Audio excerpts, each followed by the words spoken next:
The air didn't just shimmer with heat, it vibrated. Flight Lieutenant Jack "Kanga" Riley was already soaked in sweat, his khaki flight suit clinging to him like a second, suffocating skin inside the cockpit of his P-40E Kitty Hawk. The air raid siren was still wailing, a desperate, rising shriek that was already being drowned out by the cough and roar of Allison V-1710 engines catching one by one down the line. "Scramble! Scramble! Bandits inbound, Angels 15!" The voice from the operations tent speaker was tinny, cracked with panic. Jack's gloved hands moved with practiced, frantic economy. Fuel mixture rich, prop pitch full, throttle cracked. His ground crew chief, a grizzled corporal named Bluey, slapped the fuselage side. "Give 'em hell, Kanga. Trying to, Bluey, trying to." The Kitty Hawk, serial number A29133, named Waltzing Matilda in clumsy white paint on the nose, lurched forward. It was a heavy, brutish machine, and the airstrip was a nightmare of mud and perforated steel plating. Jack fought the rudder, tail swinging, as he and 6 other RAAF pilots of number 75 Squadron clawed their way into the sky. The air was humid, the cockpit a greenhouse. The smell of high-octane fuel, hot oil, and his own fear filled his lungs. "Tally-ho! 11 o'clock high!" A voice crackled in his headset. Jack snapped his head left, shielding his eyes from the brassy sun. There they were. Not the lumbering Betty bombers they expected. This was a fighter sweep. They fell from the sun like silver deities. Mitsubishi A6Ms, Zeros. They were everything his Kitty Hawk was not.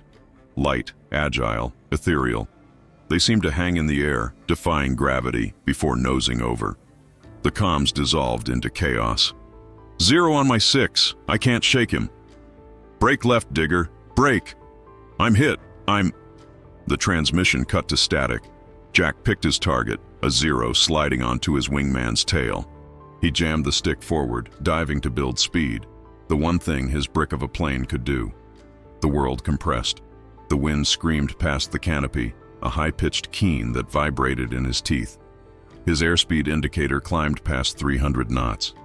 He centered the Japanese fighter in his illuminated gun sight. The Zero was impossibly graceful, its pilot turning to look back, almost casually.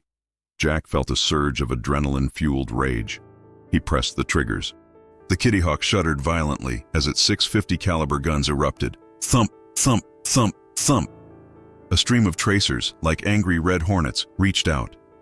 He saw strikes, bright flashes of magnesium on the Zero's port wing route.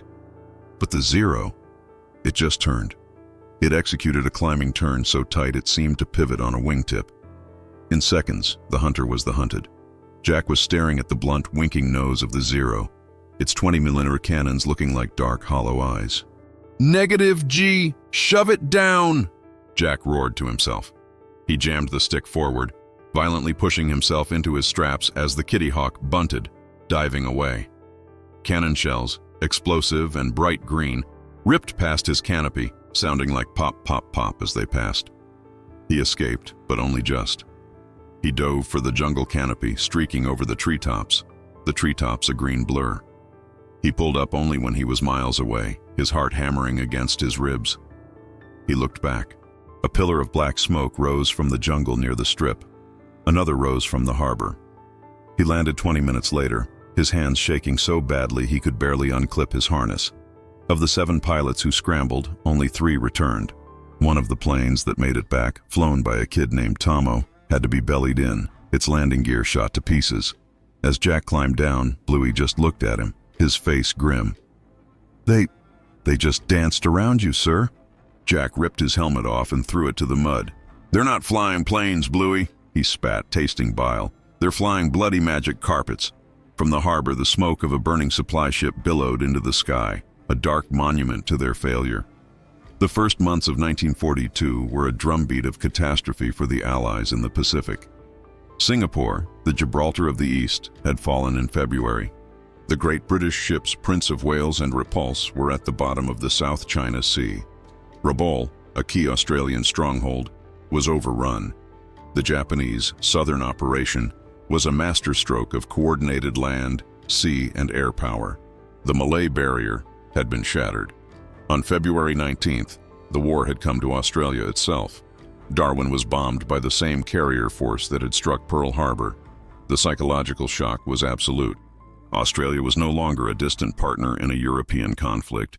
It was the next target. The entire Japanese strategy now hinged on isolating Australia from its American lifeline. To do this, they needed to control the Coral Sea. And to control the Coral Sea, they needed to control one vital, mud-caked, malaria-infested outpost on the southern coast of New Guinea, Port Moresby. If Moresby fell, Japanese bombers could strike Townsville and Cairns, severing the supply lines. Australia would be cut off, neutralized, and perhaps in time, invaded. This was the strategic situation when the RAF's No. 75 Squadron was rushed to Moresby's 7-mile airstrip in March. They were, quite literally, the last line of defense, and they were equipped with the Curtiss P-40E Kitty Hawk. The Kitty Hawk was a solid, dependable aircraft. It was heavily armed with 650 caliber machine guns, boasted armor plating around the pilot and engine, and featured self-sealing fuel tanks. In a dive, its heavy frame gave it tremendous speed. But in the skies over New Guinea, it faced an enemy that rendered its strengths almost irrelevant: the Mitsubishi A6M Zero. The Zero was a technological and tactical nightmare. Built with the obsessive focus on weight saving, it had no armor and no self-sealing tanks. It was a tinderbox, but it was also impossibly light. This gave it a phenomenal rate of climb and a turning radius the Kitty Hawk could only dream of. A P-40 attempting to follow a Zero in a dogfight was like a plow horse trying to race a greyhound. The Zero could turn inside the Kitty Hawk, get on its tail, and use its two 20mm cannons and two 7.7mm machine guns to tear it apart at will. Worse, the Japanese pilots were not green. They were battle-hardened veterans, many with hundreds of hours of combat experience over China. They were disciplined, superbly trained, and held an unshakable belief in their own spiritual and technical superiority. They were, in 1942, the undisputed masters of the sky. This was the central problem. The RAF was tasked with holding the most important strategic point in the Southwest Pacific, but they were flying a truck against a team of samurai, and the samurai knew it. 7-mile airstrip, Ops Tent. 28th of March, 1942, 18:40 p.m. The tent stank. It was a potent cocktail of mildewed canvas, sweat, stale cigarette smoke, and the faint, sweet metallic tang of aviation fuel. A single kerosene lamp cast flickering, grotesque shadows on the faces of the surviving pilots. Squadron leader Old John Jackson, at 35, a veritable ancient in a room of 20-year-olds, tapped a map with a nicotine-stained finger. His face was carved with exhaustion. "Losses are unsustainable," he said, his voice a low gravel. "We lost Tomo and Price today. That's 5 men in a week. 5. A young pilot, Davo, shifted on his ammo box seat. They won't fight, sir. Not really. They climb, we climb. We turn. They turn inside us. Before you know it, one of them is sitting on your tail and you're just waiting for the cannons. They're mocking us," Jack Riley said, his voice quiet, simmering. He'd seen it again that afternoon. A Zero, having shot down an Australian plane, performed a slow, elegant victory roll directly over their airstrip before climbing away, waggling its wings in contempt. The Japanese propaganda broadcasts from Rabaul, picked up on shortwave, rubbed salt in the wound. A smooth, English-speaking voice they'd dubbed Tokyo Rose, though this was a different broadcaster, would taunt them. To the brave but foolish Australian flyers in Moresby, the voice cooed over the crackle of static. "Your heavy, clumsy American planes are no match for the spirit of the Emperor's Eagles. Surrender. Every day you fly, you only dirty the sky." The mockery was a psychological weapon, and it was working. The men were stretched to their limits. Ground crews worked 24-hour shifts, cannibalizing 3 wrecked planes to make one flyable. Pilots were flying 3, sometimes 4 sorties a day, landing just long enough to refuel and rearm, their nerves screaming. The routine was always the same. The siren, the sudden gut-dropping wail, the scramble, the mad dash, the suffocating heat, the agonizingly slow climb, pushing the Allisons to the brink of meltdown. The ambush, the Zeros, already high above, diving out of the sun. The fight. A chaotic, swirling melee where the RAAF pilots tried desperately to hit the bombers while fending off the untouchable fighters. The retreat, a desperate, full-throttle dive for the deck, racing over the jungle, praying the Zero wouldn't follow them down, where the Kitty Hawk's superior speed was its only defense. More often than not, it ended badly. A pilot would instinctively break into a turn to engage, a habit drilled into him since flight school. It was a fatal mistake. The Zero would follow, tighten the turn, and static. The frustration was becoming toxic. In the mess tent, fights broke out over simple disagreements. Men snapped at each other, their eyes wide with fatigue and suppressed terror. The empty bunks in the pilot's quarters were a constant, silent reproach. "We can't keep doing this," Jack said to Jackson after the briefing, the two men standing in the warm, insect-thick dusk. "We can't win. We're just slowing them down." Jackson lit another cigarette, the match illuminating the deep lines around his eyes. "We don't have to win, Jack. We just have to hold. But you're right. If we keep fighting their way, we'll all be dead in a fortnight." The man who would change their fortunes was already there, and he was no genius inventor. Squadron leader John Jackson was a pragmatist, a former civilian airline pilot who had seen the world. He was methodical, unflashy, and most importantly, he was not a proud man. He was willing to admit that what they were doing was wrong. He spent his nights not drinking, but reading. He pored over every scrap of intelligence, every after-action report, no matter how garbled. He read reports from the RAF in Europe, but the enemy was different. Then he found it. It was a flimsy, mimeographed report from the American volunteer group, the Flying Tigers, in China. Its author was their commander, Claire Chennault. Chennault, too, had faced the Zero and its equally agile predecessor, the Chi-27 Nate, in P-40s. He, too, had seen his pilots outturned and massacred. His solution was brutal, simple, and completely counterintuitive to a generation of pilots raised on the romance of the one-on-one dogfight. Jack Riley found Jackson in the ops tent at 03:00 a.m. The commander hunched over the report, a cloud of smoke around his head. "What's that, boss?" Jack asked, unable to sleep. Jackson didn't look up. He slid the paper across the desk. "This, Jack. This is it." Jack read. The words were stark. "Never attempt to turn with a Zero. Use your superior speed in a dive. Make one pass, then dive away. Extend to a safe distance, then use your speed to climb back to altitude. Attack from above, always. If a Zero is on your tail, dive. Do not try to outturn it. Do not try to outclimb it. Dive." It was a doctrine of energy fighting. It had a name: boom and zoom. "It's cowardly," Jack said, the word tasting sour. "He wants us to run away. He wants you to live." Jackson snapped, finally looking up. His eyes were burning with a cold fire. "What's braver, Riley? Turning with a Zero, feeling like a real knight of the air for 30 seconds before you vaporize? Or following this?" He tapped the report. "Killing him and coming home to fly again tomorrow?" The spark wasn't a flash of mechanical genius. It was a painful, humbling realization. They had been fighting with their pride. Chennault was telling them to fight with their strengths. The Kitty Hawk was a 10-ton, 200 horsepower diving falcon. The Zero was a 2-ton, silk-winged butterfly. You don't try to outdance a butterfly. You smash it from above. The Yanks. A couple of them in the Philippines were trying this, Jack mused, remembering a garbled radio intercept. And the Yanks down south, the Navy. They're working on something similar. A beam defense maneuver. The Thatch Weave.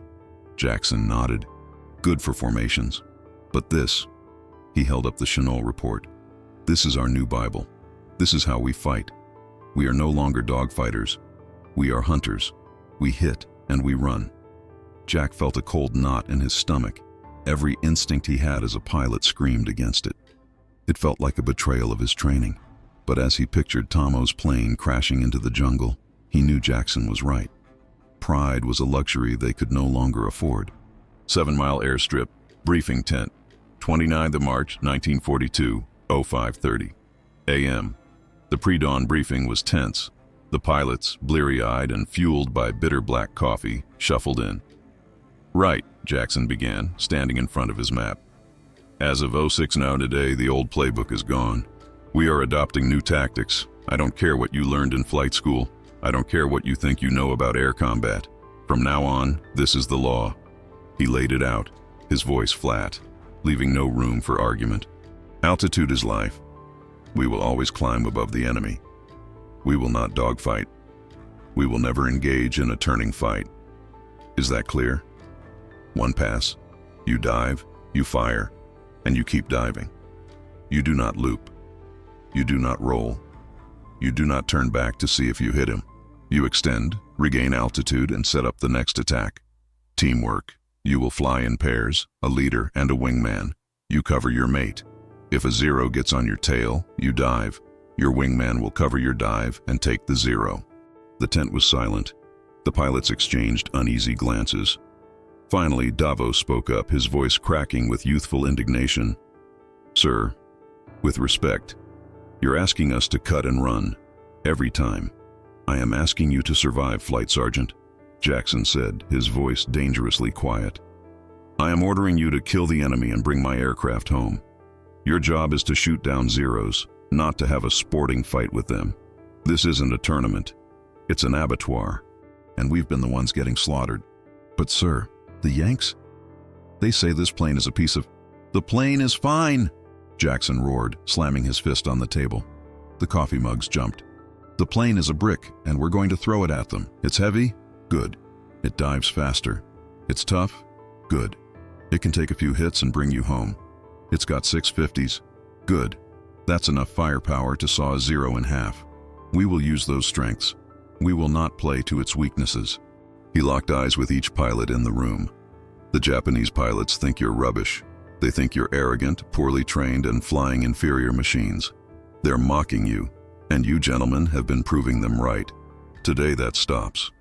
Jack Riley, sitting in the front row, felt a cold clarity settle over him.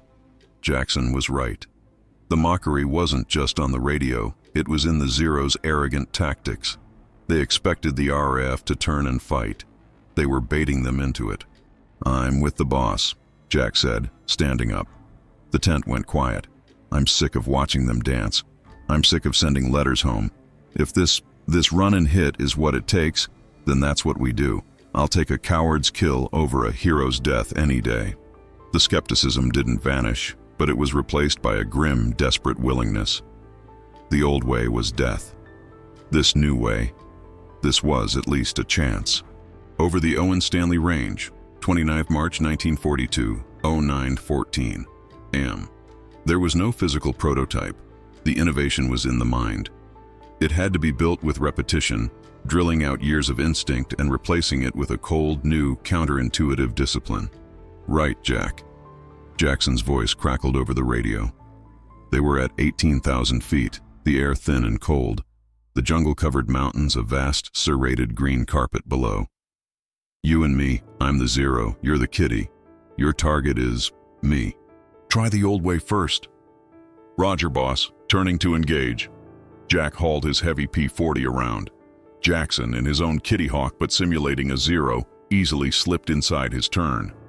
I'm on your tail, Jack. My cannons are firing. You're smoking. Jack grunted, yanking the plane into a tighter turn, the G-forces squeezing him into his seat, his vision graying at the edges. It was no good. Jackson's voice was calm, clinical. Now I'm closer.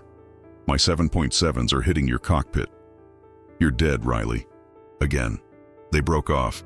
Jack was sweating, frustrated. Bloody hell, boss. Even in the same plane, I can't. Because you're thinking like a dogfighter. You're trying to outfly me. Now do it my way. Do it the new way. I'm coming at you from your 9 o'clock.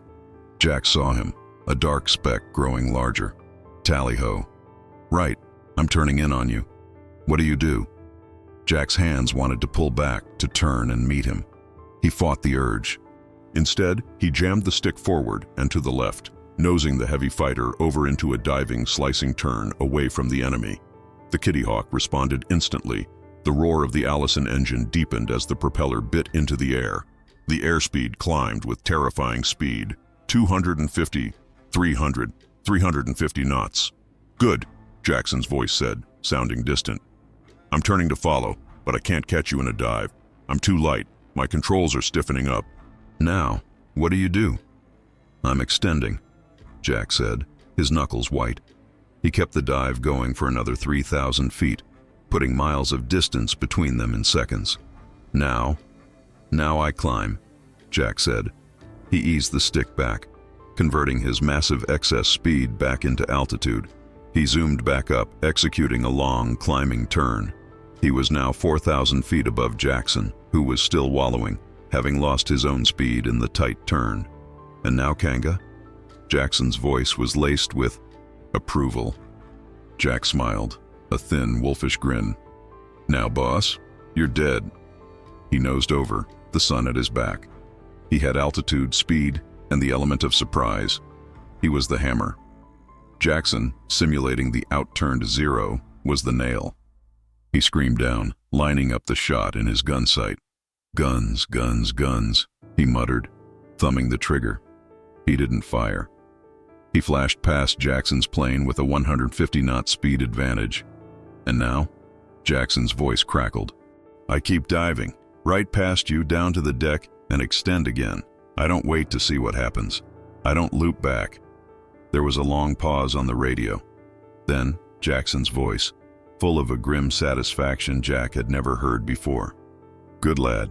That's how you kill a Zero. That's how we fight. They practiced it all morning. Dives, slashes. The scissors defense, where two Kitty Hawks, one with a Zero on its tail, would turn toward each other, forcing the Zero to either break off or present a perfect shot to the wingman. They drilled until the new tactics felt less like cowardice and more like a lethal disciplined science. They were building the prototype for survival. Approach to Port Moresby, 30 March 1942, 14:20 p.m. The test came the very next day. Scramble! 8 bombers, 10 plus fighters, heading 270, Angels 20. This time, Jackson's voice was different on the comms as they climbed. All call signs. This is leader. Form up. We do this by the book. No heroes. Jack, you're on my wing. Davo, you've got blue flight. We climb to the sun. We hit from the sun. We hit the fighters first. Get the escorts. Let me hear you, blue flight. Roger, leader. Blue flight in position. We'll take the ones on the left. Good, Jack said, his own flight of 4 tucked in tight. Red flight will take the right. 1 pass, then reform over the ranges. Nobody goes down to the deck alone. Call out your targets.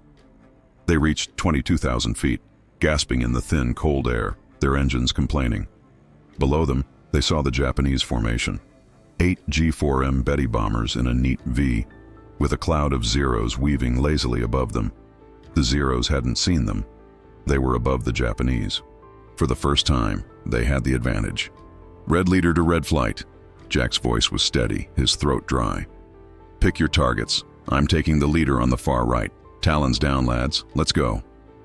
Jack pushed the stick forward. His Kitty Hawk, waltzing Matilda, tilted over and fell into the dive. The shriek of the wind was deafening. The G-forces built, pushing him down into his seat. His eyes were fixed on the Zero, growing rapidly in his gun sight. The Japanese pilot saw him at the last second. He began his instinctive tight left-hand turn. Not this time, mate.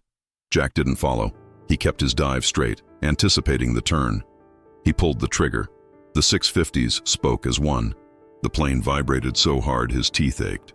He saw the line of tracers walk straight across the Zero's engine cowling and into the cockpit. It was like hitting a paper bag. The Zero's canopy shattered, and the whole plane seemed to disintegrate, exploding in a bright orange and black fireball. Dive! Jack didn't watch.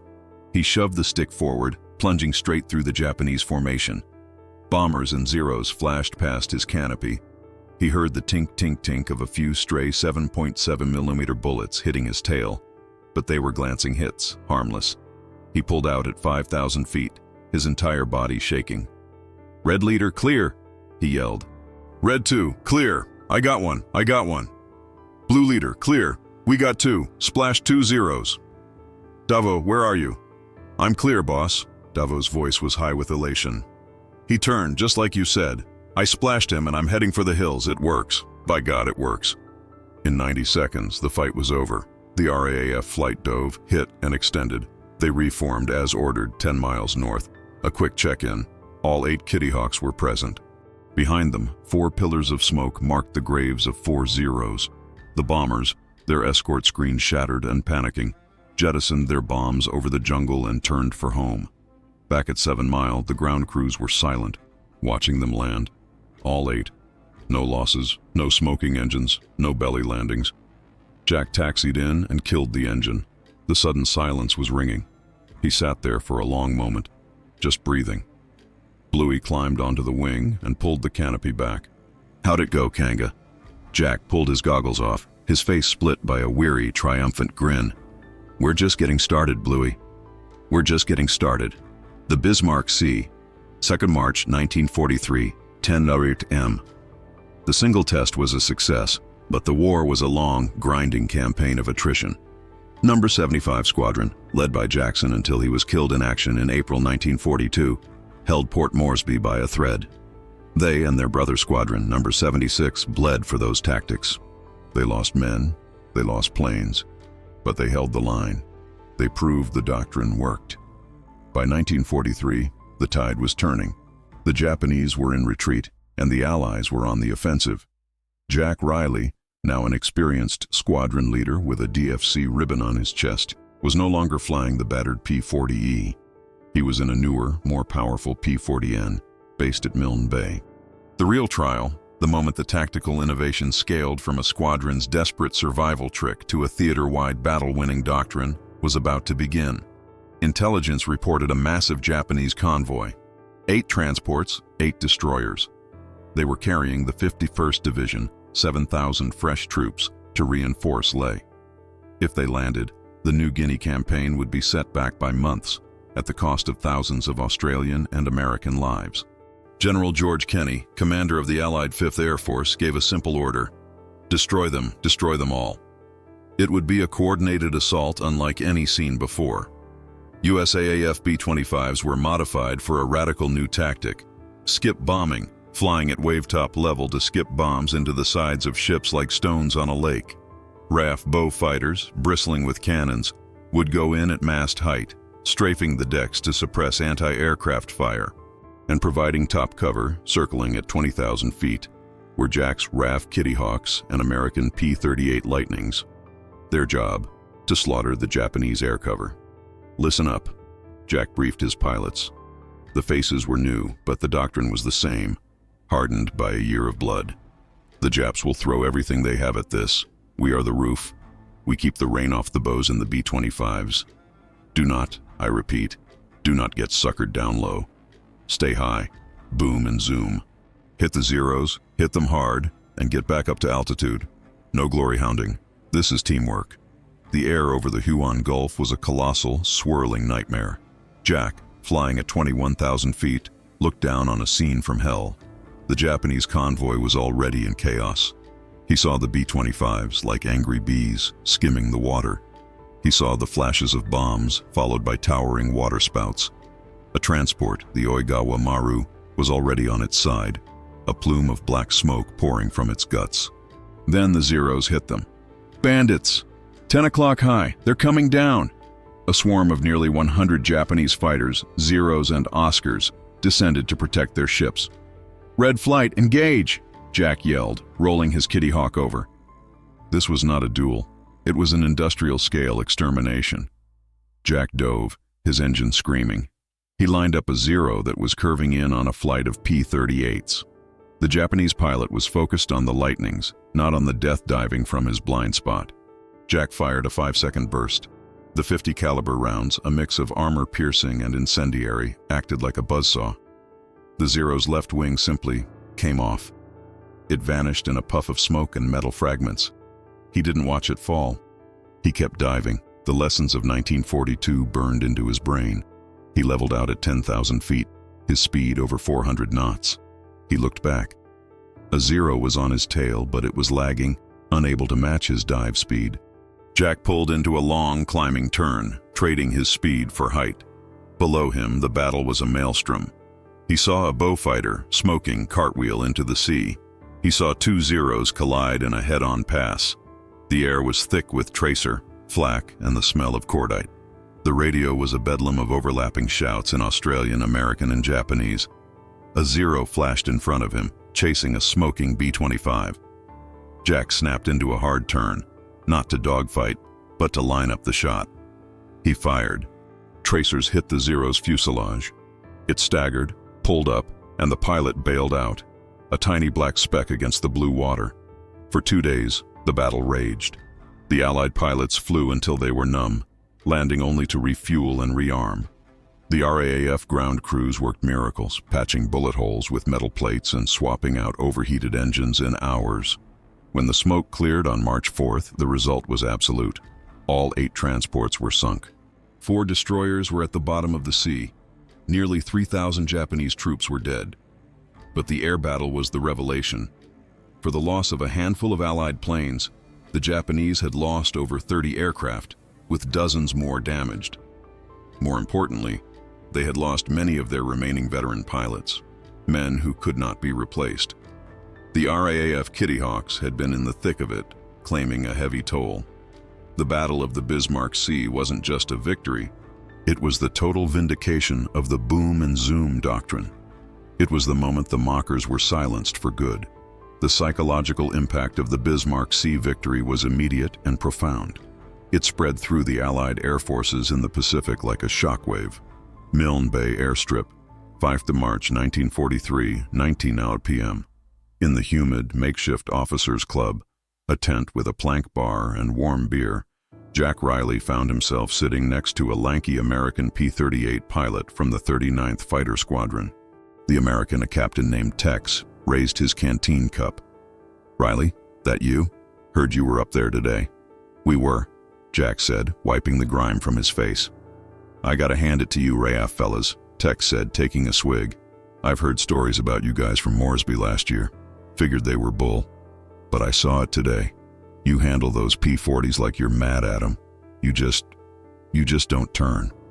"No point," Jack said, allowing himself a small smile. "Takes too long." "Yeah, well, you keep doing it." Tex pointed a finger. "We were tangling with a flight of Zeeks at 15 thou, and I saw one break off, drop on my wingman's tail. Before I could even call it, one of your boys comes screaming down from nowhere, cuts the Zeke in half, and is gone. Just gone. Like a damned lightning bolt. Scared the hell out of me, and I was on his side." The doctrine was now standard. The 120 Zeros wasn't a score from a single battle. It was the cumulative, grinding total from the RAAF's desperate defense of Moresby, the battles for Milne Bay, and the offensive sweeps over Leh and Buna. That number, over 100 confirmed air-to-air victories for the RRAF P-40 squadrons in New Guinea, was built on the foundation of Jackson's cowardly tactics. A few weeks later, a C-47 transport plane lumbered into Milne Bay, its aluminum skin gleaming. General George Kenney himself stepped out, his trademark crushed cap on his head. He gathered the pilots of Jack's squadron on the flight line, the P-40s standing as a backdrop. "Men," Kenney said, his voice sharp and clear, "I've come from General MacArthur's headquarters. He wants you to know that the work you did over the Bismarck Sea has saved countless Allied lives and shortened this war in the Pacific. But I want to tell you something I know. A year ago, the Japanese owned the sky over New Guinea. They laughed at you. They called your planes flying tanks and iron coffins. They thought you were second-rate. You took an aircraft that the experts said was obsolete," he gestured to a P-40, "and you used your brains. You didn't fight their war. You fought yours. You turned that plane's weaknesses into strengths. You let them mock you, and you just kept hitting them. You bled them white, one pass at a time. The RAAF in New Guinea wrote the book on how to kill Zeros with a Kitty Hawk. We're all reading from it now." He walked down the line, personally shaking every pilot's hand. When he got to Jack, he paused. "Squadron Leader Riley, you were at Moresby in 42, weren't you?" "Yes, sir, with Jackson." Kenney nodded, his eyes sad for a moment. "Old John, he was a good man. He'd be proud of you. You didn't just hold the line. You built a new one." The mockery was a distant memory. The RAF pilots were no longer the underdogs. They were the standard. Success bred innovation. The boom and zoom tactic was the software. The pilots and ground crews now began upgrading the hardware, adapting it to the brutal realities of the New Guinea environment. The Kitty Hawk, once derided, became a beloved and versatile tool. Bluey, now a flight sergeant and Jack's senior ground chief, was a master of tropical improvisation. "The Allison engine eats, sir," he explained to Jack, standing over an open cowling. "But if we tweak the mixture, bypass the secondary supercharger at low altitude, and keep the glycol coolant lines spotless, we can get another 50 horsepower out of her for 5 minutes. That's your get-home power." The armorers, frustrated with gun jams caused by humidity and prop vibration, developed new maintenance routines, cleaning the 50 cal's breeches with obsessive care. They found that loading a higher ratio of incendiary rounds was devastatingly effective against the unarmored Zeros. Pilots, too, adapted. They discovered the P-40, while a poor turner had a fantastic roll rate at high speed. A new defensive maneuver was born. If a Zero got on their tail and they couldn't dive, they'd enter a rolling scissors, corkscrewing through the sky. The Zero, with its stiffer ailerons, couldn't follow, and the Kitty Hawk could escape. The P-40's toughness also opened up a new application: ground attack. The plane that was a brick in a dogfight was a flying tank when hitting the jungle. Jack's squadron was soon tasked with strafing Japanese airfields and supply dumps. Leh Airstrip, Japanese occupied, 18 April 1943, 06:05 a.m. Jack led 12 Kitty Hawks in at treetop level, the dawn just breaking. Red flight, take the planes. Blue flight, the fuel dump. Hit them low and fast. He skimmed the treetops, the jungle a dark green blur. He saw the Japanese airfield. The Zeros parked neatly in revetments. He opened up. The 50s tore into the parked planes. He saw one explode, then another. He pulled up, the G-force stapling him to his seat, as light anti-aircraft fire, angry golf balls, streaked past. He circled, watching as Blue Flight's bombs hit the fuel dump. It erupted in a massive rolling fireball that lit the sky for miles. They returned home, their planes riddled with holes from small arms fire, but all 12 returned. The Kitty Hawk could take a beating the Zero never could. The enemy, however, was not stupid. The Japanese pilots, shocked by the new, aggressive, and ungentlemanly tactics, tried to counter. They stopped their arrogant victory rolls. They flew in more disciplined formations, with a high top cover to watch for the diving Kitty Hawks. They would try to bait the RAAF pilots, sending a lone Zero down as a lure, while 4 more waited in the sun. But the RAAF pilots, blooded and disciplined, rarely fell for it. They stuck to Jackson's Bible. They refused to be lured. The Japanese veterans, frustrated, would sometimes break formation and dive after the cowardly Kitty Hawks, only to be ambushed by the wingmen. Worse for the Japanese, their one-pass doctrine was failing. Their most experienced pilots were dying. The replacements were rushed through training, lacking the skills of the men who had conquered the Pacific. The mockers of 1942 were being replaced by nervous teenagers, and the RAAF, flying their inferior planes, were now the predators. The victory scoreboard, the 120 Zeros and counting, was written in blood and exhaustion. The new doctrine was effective, but it was not clean. It was a cold, brutal equation of attrition, and it carried its own weight. Over the Finisterre Range, 7 June 1943, 11:30 a.m. Jack was leading a 4-ship sweep. Below him, he saw a lone, damaged B-25 Mitchell bomber trailing smoke, limping for home. 2 Zeros were circling it like sharks. "Red flight, engage. I'll take the high one. Davo, take the low one." Jack dove, his P-40 screaming. He hit his target perfectly, sending it into the jungle. He pulled up, searching for his wingman. "Davo, where are you?" "Boss, I'm in trouble." There was a third one. "He's on me! I can't shake him!" Jack spotted him. Davo was low over the jungle canopy, with a Zero glued to his 6 o'clock. Davo had made a mistake. He'd turned. He was dogfighting, and he was losing. Jack felt a cold spike of adrenaline. He was 5,000 feet above them. He could dive, but the Zero was already firing. Follow doctrine. Do not get suckered low. Regain altitude. Your life is worth more than a single plane. Jackson's voice, a year old, was still in his head, but this was Davo, the kid who had been with him since Moresby. "I'm coming, Davo. Dive. Dive for the deck." Jack pushed his nose over, but he was too far. The Zero was too close. "He's hit me, Jack. I'm on fire. The radio transmission ended in a sharp, static-filled shriek. Jack watched, helpless, as Davo's Kitty Hawk, a comet of fire and black smoke, rolled over and plunged straight into the jungle. It didn't explode. It was just Gone. The Zero, seeing Jack dive, pulled up and climbed for home. Its victory won. Jack circled the spot for 10 minutes, his throat tight. He had followed the doctrine. He had attacked from height. But Davo was dead. If he had dived sooner, if he had abandoned his altitude, could he have saved him? The costs were not just in men. The reliance on the P-40 meant the RAAF was slow to get newer, better aircraft. The Kitty Hawk was a jack of all trades, and because it was good enough, the squadrons in New Guinea were forced to fly it long after it was truly obsolete. And then there was the physical grind. Jack, now a wing commander, was 25, but he looked 40. He was gaunt, his eyes haunted. He had malaria for the third time. The success of the campaign just meant more missions, more patrols, more strafing runs, more letters to write to mothers and wives. The 1 in 20 was a staggering number, a testament to their skill and sacrifice. But to Jack, it wasn't a score. It was a roster of ghosts. It was the price they paid for holding the line. The tactics worked, but they demanded a superhuman, almost mechanical discipline, and any lapse, any moment of human instinct or error was fatal. By mid-1944, the war in New Guinea was effectively over. The Japanese strongholds at Leh and Salamaua had fallen. The Americans had landed at Hollandia, bypassing the massive Japanese base at Wewak. The Japanese army in New Guinea was no longer a threat. It was a starving, isolated mass left to wither on the vine. The air war had changed completely. The sky was no longer contested. It was owned by the Allies. The RAAF Kitty Hawk squadrons, having borne the brunt of the desperate defense, were finally being re-equipped.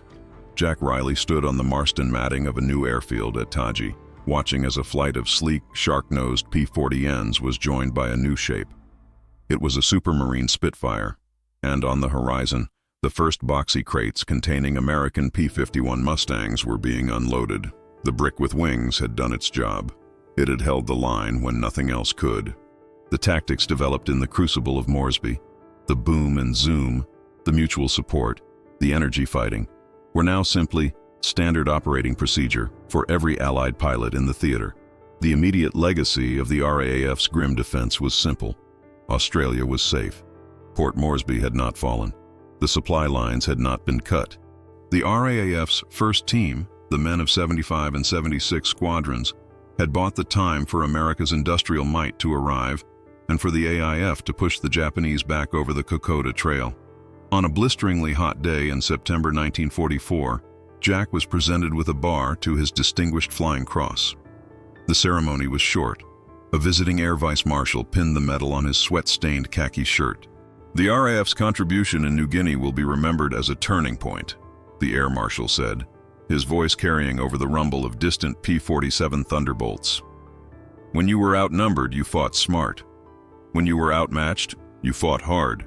You proved that it's not just the machine, but the man inside it, and the idea he fights with that wins wars. The Japanese Empire's air arm was broken right here, in this jungle, by men like you." Jack looked at the medal. He thought of Jackson. He thought of Davo. He thought of the endless, terrifying scrambles from 7 Mile. The RAAF P-40s in New Guinea had flown 30,000 sorties.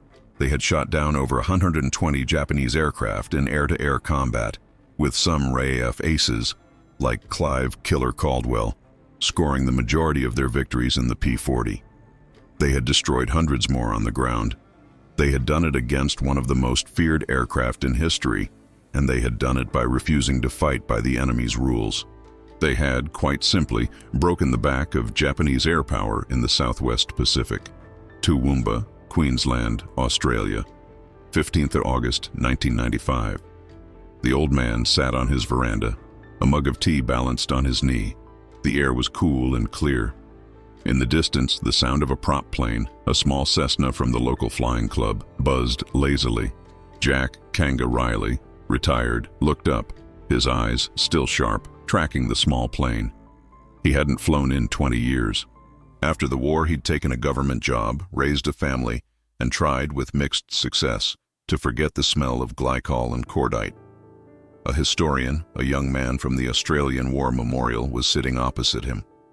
"So, when you hear people say the Zero was the best fighter of the war, what do you think?"